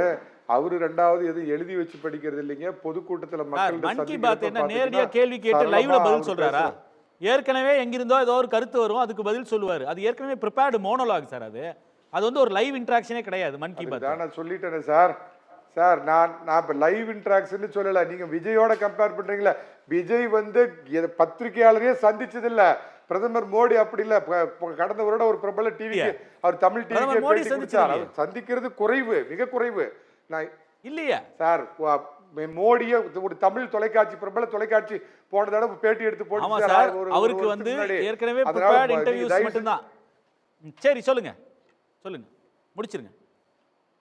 அப்புறம் முன்னாள் முதலமைச்சர் ஸ்டாலினுக்கு கேள்வி முன்னாடியே கொடுத்துருவாங்க, அதுக்கு பதில் அளித்து நீங்க காலையில என்ன விரும்பி சாப்பிடுவீங்க அப்படின்னு உங்க உடம்பை இப்போ இப்படி இளமையா வச்சிருக்கீங்க, அப்புறம் அதெல்லாம் பேசலாமா? விட்டுருங்க, நான் அந்த சப்ஜெக்ட்டுக்கு போல. அதாவதுங்க, முதல்ல ஒரு முதலமைச்சருக்கு பொறுப்பு தெரியாதவர் அந்த இடத்துல உட்கார்ந்துருக்காரு. நான் திமுக எனக்கு ஆகாது சார். போன தடவை முதலமைச்சரும் துணை முதலமைச்சரும் இருந்தாங்க. அரசு மேல ஒரு சின்ன கம்யூனிஸ்டுக்கு என்ன தமிழ்நாட்டில் பலம் இருக்குது? கம்யூனிஸ்ட் கட்சி ஒரு கேள்வி கேட்டா கூட ஒன்று ஸ்டாலின் அவர்களோ இல்லை உதயநிதி அவர்களோ அதுக்கு உரிய பதில் சொல்லுவாங்க. RS பாரதி விட்டு அதுக்கு பதில் சொல்ல எவ்வளோ அது ஒரு அரசியல் கேவலப்படுத்துகிற செயல். அது ஆட்சி பொறுப்பில் இருக்கிறவங்கள உங்க பக்கம் 6 பக்கமும் இருந்து அம்புகள் பாயும், அதுக்கு பதில் சொல்ல வேண்டியது கடமை. அது ஒரு முன்னாள் முதலமைச்சர் எதிர்கட்சி தலைவர் பேசுறப்ப அவர் கட்சியை பார்த்து ஏகடையும் பேசுறீங்க அப்படின்னா, இதுதான் சொல்றேன். நான் ஒரே ஒரு விஷயத்தை உங்க இதில் சொல்றேங்க, ஜெயலலிதா மேடம் எப்படி நடுவில் எதனால பதவி விலக நேர்ந்ததோ அதே மாதிரி கரூர் துன்பியல் சம்பவம் ஜாலியன் வாலாபாக்கால் நாம் பதவி இழக்க நேரிடும், நமக்கு எதிரான தீர்ப்பு வரும்னு தான் வடக்கு பக்கம் பார்த்து மௌன சாமியா பேசாம அவர் இருக்கிறாரு. எத்தனை எல்லாம் குதிரை பேரம் கழுதை பேரம் எல்லாம் வாங்கி ஆளுகளை போட்டு போட்டு போட்டு சேர்த்துனீங்கல்ல. இன்னைக்கு உங்க டிவி மூலமா சொல்றேன், இன்னும் 1.5 வருஷத்துக்கு இடைத்தேர்தல் கிடையாது. உங்களுக்கு இது பண்ண தெரிஞ்சதுன்னா டெல்லி எல்லா வேலையும் பண்ணோம். நீங்க பண்ற சித்து இங்க ஒரு மாதிரி பேசிட்டு டெல்லியில ஒரு மாதிரி காவடி போய் தூக்குறது எல்லா வேஷமும் எல்லாத்துக்கும் தெரியும். நீங்க ஏதோ இப்போ ஆரம்பத்தில் அப்படி ஒரு ரொம்ப நல்ல ஒரு மாதிரி காமிச்சுக்கிறீங்க, நீங்க ஒரு பீஸ்ட் அப்படிங்கிறது மக்களுக்கு புரியும். நன்றி கோட்டீஸ்வரன். நிறைய அதாவது ஐயா பாரத பிரதமர் மோடிக்கு பின்னாடி ஒழிஞ்சிங்கன்னா தப்பிச்சிக்கலான்ட்டுன்னு ஒரு முயற்சியாக தான் நான் பார்க்குறேன். மன் கி பாத்துன்றது மாதத்துக்கு ஒரு வாட்டி ஆல் இண்டியா ரேடியோவில் நம்ம ஐயா பார்த்துருக்கோம். தென்கட்சி சுவாமிநாதன் இன்று ஒரு தகவல் சொல்கிறேன். அது மாதிரி மாதம் ஒரு தகவல் தான் அது. இவர் தமிழில் பேசுகிறது இனிமையாக இருக்கும், அவர் ஹிந்தியில் பேசுகிறது இனிமையாக இருக்கும். அதில் வந்து கதை இருக்கும், கருத்து இருக்கும், அதில் வந்து கேள்வி பதில் இருக்காது. ஸோ அப்போ இப்போ இன்றைக்கி PM மோடியை பற்றி சொல்கிறாங்க. ஒருவேளை மோடி அவர்கள் பிரதமர் வந்து பத்திரிகையாளர் சந்திச்சிட்டாருன்னா விளாடிமிர் புட்டின் பார்க்கல, அதுக்கப்புறமா ஜி ஜின்பிங் பார்க்கல, அவரை பேச சொல்லும், அப்போ நான் பேசுகிறேன். என்ன வாதம் தெரியல. சரி ஓகே, எல்லாம் பத்திரிகையாளர் சந்திக்கிறாங்க. ஆமாம், அவங்களாம் பத்திரிகையாளர் சந்திக்கிறாங்க. அந்த ரேஞ்சுக்கு போவாங்க. ஏன்னா என்ன ஒன்று, ஒரே ஒரு விஷயம், திமுக அதிமுக CPI CPM அதுக்கப்புறமா நாம் தமிழர் கட்சிக்கு நன்றி. ஏன்னா பத்திரிகையாளர் சந்திப்பில் கௌரவமாக நடத்துகிறாங்க, சேர்லாம் போடுறாங்க, உட்காராங்க. இவங்கள பார்த்து அப்படியே ஓடுறது கிடையாது. கடைசியாக பார்க்குறேன், பெரம்பூர் போகிறப்போ பிளாட்ஃபார்ம் மேலே ஏற்றி விட்டாங்க பத்திரிகையாளர்களை. நான் என்ன சொல்கிறேன்னா, ஒரு பத்திரிகையாளர்கள் வந்து இதை விட கேவலமாக வந்து வேறு எந்த ஆட்சியிலும் இது வரைக்கும் நடத்துனது கிடையாது. அக்கௌண்டபிலிட்டி, டெமோக்ரஸியில் அக்கௌண்டபிலிட்டிக்கு வரும். இல்லை அது என்னன்னா வந்து எனக்கு வந்து ஒரு பதட்டம், எனக்கு லேக் ஆஃப் கான்ஃபிடன்ஸ், எனக்கு ஒரு பயம் இருக்குது பத்திரிகையாளர் ஃபேஸ் பண்ணுறதுல. எதனால? கேள்வி கேட்பீங்க, குதிரை பேர் அரசியல் கேட்பீங்க, சோஃபா பற்றி கேட்பீங்க, வாஷிங் மிஷின் பற்றி கேட்பீங்க. டாக்லெஸ் ஒர்க் மோர் அப்படின்னா என்ன அர்த்தம்னா, இன்னும் 2 சனிக்கிழமையில் இன்னும் 2 அதிமுக MLA ராஜினாமா பண்ண போகிறாங்கன்னு அர்த்தம். எடப்பாடி பழனிசாமி இப்போ பதில் சொல்ல மாட்டேன், 2 வாரம் கழிச்சு பதில் சொல்லுவேன். எப்படி பதில் சொல்லுவேன்? 2 MLA ராஜினாமா பண்ணுவோம். அதுதான் டாக்லெஸ் ஒர்க் மோர். புரியுதுங்களா? ஒர்க்குன்றது ஆமாம், நீங்கள் வேணால் சொல்லிக்கோங்க. ஆனால் ஐயா வீரபாண்டியன் எவ்வளோ நாள் பேச போகிறாரு? எனக்கு வேணுன்ற MLA வந்துட்டதுக்கப்புறம் என் காது கேட்காதுன்ற மாதிரி நான் கடந்து போயிடுவேன். அவங்ககிட்ட என்ன 4 MLA தானே இருக்குது. வேறு யாரா ஒரு கட்சியை வாங்கினா வர போகிறாங்க, இல்லை வேறு 4 பேர் ராஜினாமா பண்ணுங்கன்னா பண்ண போகிறாங்க. அப்புறம் கம்யூனிஸ்ட் கட்சிகளை திட்டுறதுக்கு நாங்கள் புதுசாக கூட ஒரு 2-3 பேர் ரெடி பண்ணுவோம். அங்கேயே கூட இல்லை, இன்றைக்கி தேதிக்கு அவருக்கு 114 போதும். எஃபெக்டிவ் மெஜாரிட்டி வந்து 10 அதாவதுங்க, மெஜாரிட்டி 118 வேணாம், இன்னும் ஒரு 5 பேரை ராஜினாமா பண்ண சொன்னீங்கன்னா பண்ணுவாங்க. விஜய் சாருக்காக என்ன வேணால் பண்ணுவாங்கங்க தமிழகத்தில் அரசியல்வாதிகள். அதனால் மக்கள் வந்து ஓட்டு போட்டாங்க, அதனால் வந்து பண்ணுவாங்க. அப்போ தாவேக்காவுக்கு ஓட்டு போட்டால் இதெல்லாம் கிடைக்கும். அதாவது தாவேக்காவுக்கு ஓட்டு போட்டு என்னென்ன மாற்றம் வந்திருக்கு அப்படின்னா, இன்ஸ்டா ரீல்ஸு வைபு இதெல்லாம் அரசியல் பண்ணி பண்ணால் போதும். உங்களுக்கு நிர்வாகத்திறமை இருக்கணும்னு அவசியம் கிடையாது. தொழில்துறை அமைச்சராக இருந்தாலே கூட மெமோரண்ட் ஆஃப் அண்டர்ஸ்டாண்டிங் போட்டு இன்வெஸ்ட்மெண்ட் வரணும்னு கிடையாது, ரீல்ஸ் போட்டு கூட வர வைக்கலாம். அதிலிருந்து ஆரம்பித்து கொஞ்சம் கொஞ்சமாக இப்போ என்னன்னா வந்து அவங்களுக்கு என்ன பிடிக்குது. அதுக்கப்புறம் கடந்த சுற்றில் வந்து இந்த சட்டை ட்ரெஸ் எல்லாம் போட்டாங்க. ஐயா காமராஜர் வெளிநாட்டுக்கெல்லாம் போகும்போது அந்த முக்கா கை சட்டை போட்டுக்கிட்டு அப்படி போகும்போது கம்பீரமாக இருக்கும். குளிர்லேயே வந்து கோட் சூட்லாம் போட்டுன்னு பெருமைலாம் பேசிகிட்டு இல்லை, அரை நிர்வாண உடையில் தான் காந்தியடிகள் நடந்தார். ஜீவாவும் கக்கனும் வந்து ஒரே வேஷ்டி சட்டையை தேய்ச்சி போட்டாங்க. ட்ரெஸ் வந்து அவரோட சாய்ஸ். இல்ல டீசன்ட்டான அட்டை. இல்ல நான் என்ன சொல்றேன்னா, நம்ம தப்பு சொல்ல முடியாது. அது நான் தப்பு சொல்லலைங்க. கோட் சூட் போடுறது இல்ல அது நான் தப்பு சொல்லலை. விஜய் சார் வேட்டி சட்டையில் இதை விட அழகாக இருப்பார். அவர் அழகாக இருந்தால் எல்லாருக்கும் பிடிக்குன்ற அந்த கருத்தை தான் சொல்கிறேன் நான். மகிழ்ச்சி, வாழ்த்துக்கள். ஆமாம், அதனால் வந்து இன்னொன்றுங்க, கோட் சூட்லாம் போட்டால் Reid and Taylor, James Bond அந்த மாதிரிலாம் இருப்பாங்க. வெளிநாட்டில் இருக்கிற கம்பெனியெல்லாம் நல்லா போகும். கியாராம்ஸ் இது போட்டிங்கன்னா ராமராஜ், ஆலயா வேட்டிகள், அதுக்கப்புறமா வந்து இந்த மாதிரி சென்டிவின்னு திருப்பூரில் இருக்கிற 4 பேருக்கு வியாபாரம். அதனால தான் அதை சொல்கிறேன். அவர் லூயி விட்டான் பெல்ட்டை போட்டு தான் வராரு. அவர் இம்போர்ட்டட் பெல்ட் தான் அவர் வேர் பண்ணுறாரு. பெரிமேட்லலாம் லெதர்லாம் கொஞ்சம் சீப்பாக விற்கிது, அங்கெல்லாம் வாங்கி அது போட்டு அவரோட சாய்ஸ். அது அவர் வந்து சரி, அது அவரோட சாய்ஸ். ஆனால் இல்லை ஒரு விஷயம் ஸ்பெசிஃபிக்காக அதிமுகவை தொடர்ந்து இந்த விஷயத்தில் விமர்சனத்துக்கு உள்ளாக்குறது மூலமா அந்த நீங்கள் சொன்னீங்கல்ல அடுத்த வாரம் 2 MLA அந்த மிஷன் ஏடிஎம்கே இருக்குல்ல, அதுக்கும் சேர்த்தி தானே இந்த பதில்கள்லாம் வர்றதா? ஏடிஎம்கே தொடர்ந்து டார்கெட் பண்ணுறது அதுக்கு தானே? ஆமாம், அதுக்கு தான். அதிமுக ஒரு கட்சி இருக்கக்கூடாது. அண்ணாவோட பேரில் இருக்கிற திமுக, அண்ணா திமுக இருக்கக்கூடாது. அந்த இடம் எனக்கு வேணும். ஏன்னா நிறைய பேர் அதை பண்ணாங்க முயற்சி. பிஜேபி பண்ணதையே தான் இவரை முயற்சி பண்ணுறாரு. பிஜேபி எப்படி ஒரு காலத்தில் உறவாடிக்கு எடுத்தது, இவர் என்ன பண்ணுறாருன்னா அம்மையார் ஜெயலலிதா எங்களுக்கு பிடிக்கும், நீங்கள் வேணால் அம்மையார் ஜெயலலிதா படம் வச்சுக்கோங்க, நானும் எம்ஜிஆர் தான் அப்படி சொல்லி வர்றதுக்கு ஒரு முயற்சி. இன்னொன்று 2 அமைச்சர்கள் இன்றைக்கி பத்திரிகையாளர் சந்திச்சு மாதிரி அதை மனதார வரவேற்கிறேன். ஏன்னா தாவேக்கால பத்திரிகையாளர் பார்த்து ஓடுறவங்க மத்தியில் 2 அமைச்சர்கள் வந்து இல்லைங்க நாங்கள் துறை ரீதியாக நடவடிக்கை எடுப்போம், நாங்கள் இது பண்ணால் வெளிப்படைத்தன்மை கொண்டு வராங்க. ஒரு சில அமைச்சர்களுக்கு விஜய் சாருக்கு இல்லாத தைரியம் இருக்குது. அதை தான் நாங்கள் வரவேற்கிறேன். அவர் சொல்லி கூட பேசலாம், அது சொல்லி பேசுகிற. இப்போ லாக்அப் டெத்து நடந்திருக்கு இன்றைக்கி கன்னியாகுமரியில். இவர் முதலமைச்சரை இன்றைக்கி இருக்கிற முதலமைச்சர் என்ன சொன்னார், அன்றைக்கி இருந்த முதலமைச்சர் ஸ்டாலினை பார்த்து உங்கள் சாரி எல்லாம் வேணாங்க, சாரி சார்னா எல்லாம் சரியாயிடுமா. ஆனால் இன்றைக்கி வந்து அவர் எதுவுமே பேசலை. ஆனால் துறை அமைச்சர்கள் வந்து செய்தித்தாளில் செய்தி வந்தவொடனே ரியாக்ட் பண்ணுறாங்க இல்லையா. அதனால் அந்த துறை அமைச்சர்களுக்கு என்னோட வாழ்த்துக்கள். அதே தைரியத்தை வந்து அப்படியே கொஞ்சம் மேலே போச்சுன்னா முதலமைச்சரும் பத்திரிகையாளர் சந்தித்து மேபி பேசலாம். திரு சுமந்த், உங்களுடைய நிறைவு கருத்து சுருக்கமா?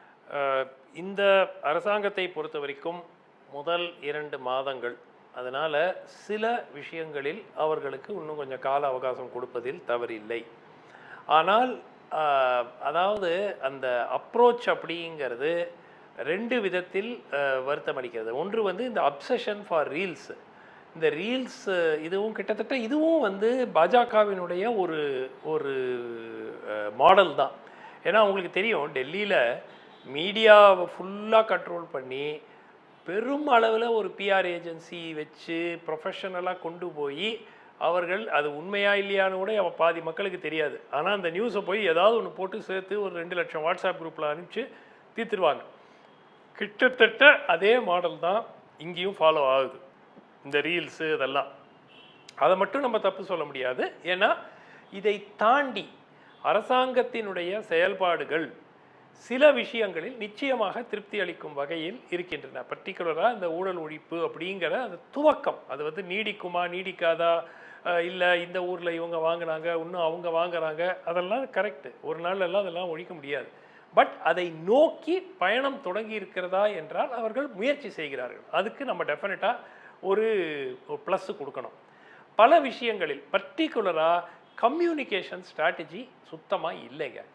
இவ்வளோ மக்கள் வச்சுக்கிட்டு இருக்காங்க, இவ்வளோ ரீல்ஸு, இவ்வளோ பேச்சாளர்கள், இவ்வளோ இன்ஃப்ளூயன்சர்ஸ் எல்லாரையும் வச்சுக்கிட்டு அரசாங்கத்துக்கு அது பெருமளவில் பயன்படுதா என்றால் பயன்படவில்லை. அரசுக்கு சரி முதலமைச்சர் பேச விரும்ப மாட்டார் அப்படின்னா வேற யாராவது ஒருத்தரை நியமித்து டே டு டே மீடியாவை இவங்க சந்திப்பாங்க, இந்த ப்ரீஃபிங் கொடுப்பாங்க, கேட்குற கேள்விக்கெல்லாம் வெவ்வேறு டிபார்ட்மெண்ட்லேருந்து பதில் வாங்கி அதை கோஆர்டினேட் பண்ணுவாங்க. அப்படின்னு இருந்தாலும் பரவாயில்ல. முதலமைச்சர் பேச விரும்பல, ஓகே, அது ஆக்சுவலாக தப்பு. பட் அப்படி இருந்தாலும் செகண்ட் பெஸ்ட் ஆப்ஷன் இதுவாக இருக்கும். இதுவும் இல்லாமல் ஏதோ ஒன்று நீங்கள் கேட்டு போங்க, பதில் வந்தால் வரும் வராட்டி வராதுங்கிற மாதிரி இருப்பது அரசாங்கத்திற்கு தவேகாவுக்கே நல்லதல்ல. போக போக அவர்கள் அதை புரிந்து கொள்வார்கள். தேங்க்யூ. இதே அவங்க நிறைவு கருத்து. ஏற்கனவே அவங்க சாரும் சொன்னார், அவங்களுடைய சித்தாந்தம் நம்ம எப்படி எடுத்துக்க வேண்டியிருக்குன்னா தேவையானதுக்கு பதில் சொல்லுவோம். அதாவது தேவையானதுன்னா எப்படின்னா எங்கள்கிட்ட எதுக்கு பதில் இருக்கோ அதுக்கு பதில் சொல்லுவோம். அப்படி தேவை எது பயமாக இருக்கோ இல்லை எது தேவையில்லைன்னு நினைக்கிறோமோ அதுக்கு ஓடு ஓடு ஓடு ஓடு அவ்வளோதான், ஓடி ஒளிஞ்சிடுறது. இதுதான் வழக்கமாக இருக்கே தவிர அதில் எல்லாத்துக்குமே பதில் அதாவது முன்னாடி வந்து எதிர்க்கட்சியாக இருக்கும்போது அவர் பேசணும்னு தேவையில்லை. ஆனால் ஆளுங்கட்சியாக வந்த பதில் சொல்ல வேண்டிய கட்டாயம் இருக்குது. ஸ்டாலின் சார் என்ன அப்படின்னு கேட்டார்ல, இப்போ அதே தானே விஜய் சார் என்னன்னு கேட்பாங்க. நிர்வாகமே பதில் சொல்லும் அப்படின்னா நிர்வாகம் இது வரைக்கும் என்ன பதில் சொல்லியிருக்குன்னு பார்த்தோம்னா, டேவிட்சனை தூக்கி அருண் போட்டாங்க, இப்போ அருணை தூக்கிட்டாங்க. ரத்தன் பண்டிட்டுக்கு அரசு பண்ணி கொடுத்தாங்க, அதை தூக்கிட்டாங்க. அம்மோனியா வாயு கசிவுக்கு இண்டஸ்ட்ரியல் மினிஸ்டர் போகல, அவங்க போய் ஸ்கூலில் போய் அரசு பள்ளி மாணவிக்கு உனக்கு இங்கிலீஷ் தெரியுமா அப்படின்னு நடத்திக்கிட்டு இருக்காங்க இண்டஸ்ட்ரி மினிஸ்டர். ஆமாம், என்ன அதுக்கடுத்து பார்த்தீங்கன்னா அதை சீமானே கேட்குறாரு. அதுக்கடுத்து இது கரண்ட் கட்டுக்கு என்ன பிரச்சனைன்னு பார்க்காம திமுக ஃபியூஸை பிடிங்கிட்டு போகுது அப்படின்னாங்க நிர்வாகம். அதான் இப்போ என்ன சொல்கிறாங்க, குழி தோண்டிக்கிட்டு இருக்காங்க, அங்கங்கே குழி தோண்டுறாங்க, கார்பரேஷன் குழி தோண்டுது, அதில் கட்டாயிருது அப்படின்னு பண்ணியிருக்காங்க. அப்போ வந்து டாஸ்மாக் பணம் வந்து 10 ரூபா வந்து பாலாஜிக்கும் இதுக்கும் போச்சுருந்தாங்க. இப்போ நிர்வாகம் என்ன சொல்லுது, அந்த ஊழியர்களுக்கு பல பிரச்சனைகள் இருக்குது, அதனால் வந்து கரண்ட் பில்லு கட்டுறாங்க, வாடகை கொடுக்குறாங்க, அட்டைப்பெட்டி இது பாட்டில் உடஞ்சிருது இப்படின்னு ஏன் சொன்னேன். இப்படி தான் இவங்க நிர்வாகம் இருக்குது. இது வந்து பார்த்திங்கன்னா இன்னும் லஞ்ச லாவணி தான் விஜய் என்ன பேரை சொல்லுங்கன்றாங்க. நீங்கள் இன்றைக்கி எடுத்துக்கங்க, எல்லாமே நீங்கள் லஞ்ச ஊழல ஒழிச்சிட்டோன்னு சொல்கிறாங்க அவங்க. நீங்கள் வந்து இன்றைக்கி வெஹிக்கிள் ரெஜிஸ்ட்ரேஷனுக்கு வெஹிக்கிள் போகுது, டெய்லி 2 வீலர் வாங்குறவங்க போகிறாங்க, அந்த கம்பெனிக்காரங்க அரசு ஆர்டிஓ ஆஃபீஸ்க்குன்னு சேர்த்து பணம் வாங்குறாங்களா இல்லையான்னு கேளுங்க. டாக்குமெண்ட் ரைட்டர்ஸு பத்திரப்பதிவுக்கு போகிறாங்க, அங்கே பணம் வாங்குறாங்களா இல்லையான்னு கேளுங்க. போலீஸு பாஸ்போர்ட் வெரிஃபிகேஷனுக்கு போகிறாங்க, வாங்குறாங்களா இல்லையான்னு கேளுங்க. நீங்கள் எங்கே போனாலும் எதில் போனாலும் நீங்கள் பர்த் சர்டிஃபிகேட் கார்பரேஷனுக்கு போகிறாங்க, பணம் இல்லாமல் நடக்குதான்னு கேளுங்க. நீங்கள் ஆமாம் பட்டாவுக்கு போகிறாங்க, ஒரு சப்டிவிஷனுக்கு போகிறாங்க, அவங்க அங்கே சர்வேயர் வர்றாரு, காசு இல்லாமல் நடக்குதான்னு கேளுங்க. எங்கே இப்போ மாறிடுச்சு, எந்த நிர்வாகத்தை பார்த்து இதுதான் நிர்வாகமே பதில் சொல்லுது அப்படின்னு நம்ம எடுத்துக்க வேண்டியிருக்குன்னு தெரியல. மக்களுக்கு நல்லா தெரியும், இதெல்லாம் மக்களுக்கு தெரியும். நிர்வாகத்தின் மூலமாக இவர்கள் பதில் சொல்லவில்லை என்பது மக்களுக்கு நல்லா தெரியுது. அதனால அட்லீஸ்ட் இவங்களாவது பதில் சொல்லணும் தான் நம்ம எதிர்பார்க்கிறோம். நிர்வாகம் பதில் சொல்லலை, அட்லீஸ்ட் வந்து ஐடி விங்காவது பதில் சொல்லட்டும் தான் நம்ம எதிர்பார்க்குறோம். நன்றி. கருத்து தெரிவித்த அனைவருக்கும் நன்றி. மீண்டும் சந்திப்போம். இது கேள்விக்களம், மக்களின் மேடை. உடனுக்குடன் செய்திகளை தெரிந்து கொள்ள சன் நியூஸ் பெல் ஐகானை கிளிக் பண்ணுங்க.